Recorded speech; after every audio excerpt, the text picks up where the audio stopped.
why don't we take a look at the first clip that you brought, and if you could go ahead and set up what that is. Sure. I mean, for anybody who doesn't know the story, Chloe plays Owen, who is a brutally bullied kid. He has such a hard time at school, and his parents are going through a divorce, and he really has no friends. He's very, very lonely.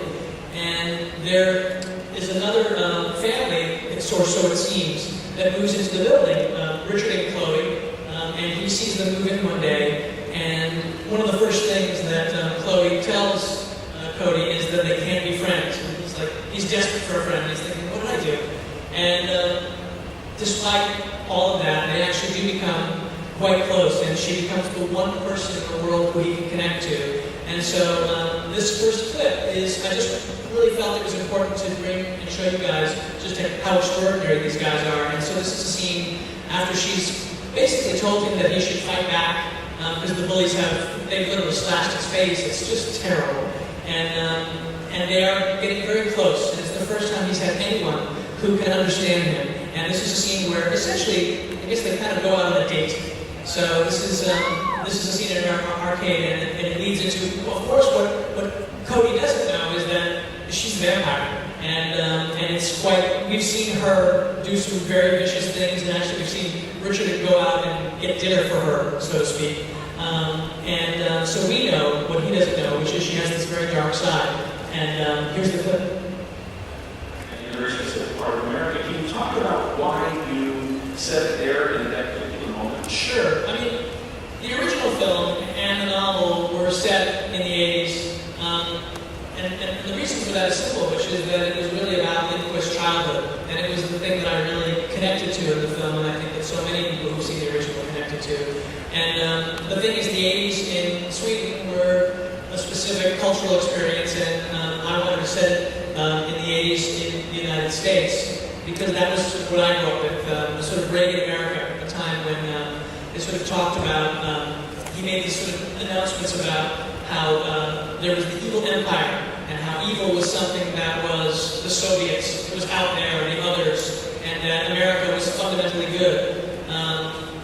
And I wondered how a 12-year-old boy who is bullied so terribly that he has fantasies of murder and revenge, and falls in love with a very, very violent, primal, but also, heartbreakingly tender vampire, how that person would deal with sort of living in a world where his feelings were not acceptable and not okay. And so that was really, one of the things I loved about the movie and in the book was this sort of sense of this sort of the virgin snow and the blood, and that sort of contrast. So I really wanted to keep that snowy locale.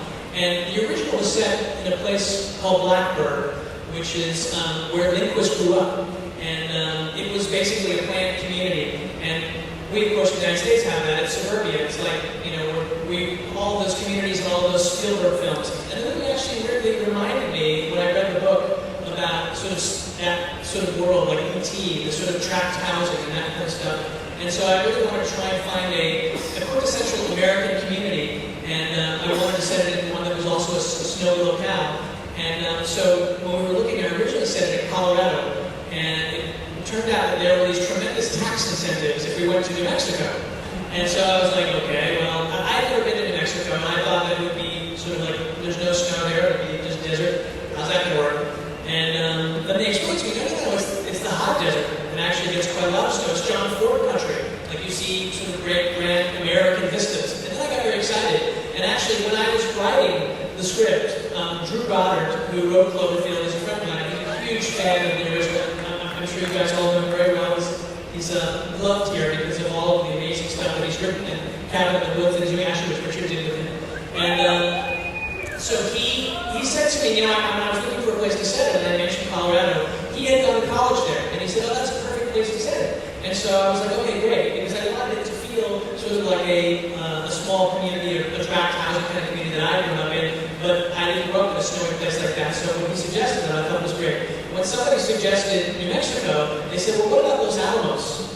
And that immediately made me think, oh wait, the atomic bomb. Talk about a community that grew up sort of overnight for a very, very unusual American story. And I looked online because I wanted to know about it. And very little filming has really been done in Los Alamos. and the first thing I see, it says famous alums, Drew Goddard. And I was like, what? So I called up Drew. I said, Drew, you went to college in Colorado, but you grew up in Los Alamos? And he said, yeah. And I said, well, what about that story? He goes, oh, yeah, that's like my childhood. You should set it there. And so that was actually why I chose it. And that's sort of how we ended up there. We were the first people that were shooting like in Los Alamos Middle School, and it was really, it's an amazing place. It's got a very unique history. Cody and Chloe, this is really strong material, right? And these characters are facing incredibly difficult choices. The films you guys both came off right before this were much the same way. The Road and Kick-Ass, these are heavy films for you. Can you talk about approaching material like this? I know you don't see R-rated movies typically, so when you get a script like this and you start to break it down, what's your process for both of you in terms of approaching it? I think we work kind of the same way when we were talking one day. And I work with my dad, and we kind of just make the whole life of the character. So when they say action, you can jump in and out. And we can be a kid. And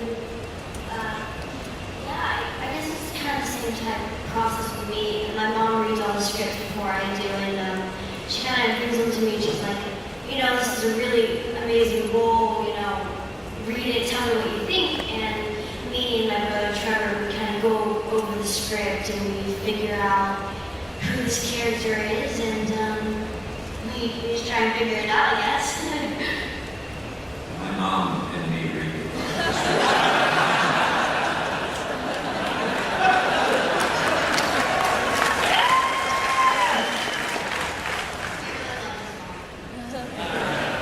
I think one of the elements of the room is that the original is a great film. And I know our first conversation about it, you love the original. I do. I think it's a masterpiece. Yeah. Can you talk about what you felt when they first offered it to you, and then the decision to take on something that you already know had been done well,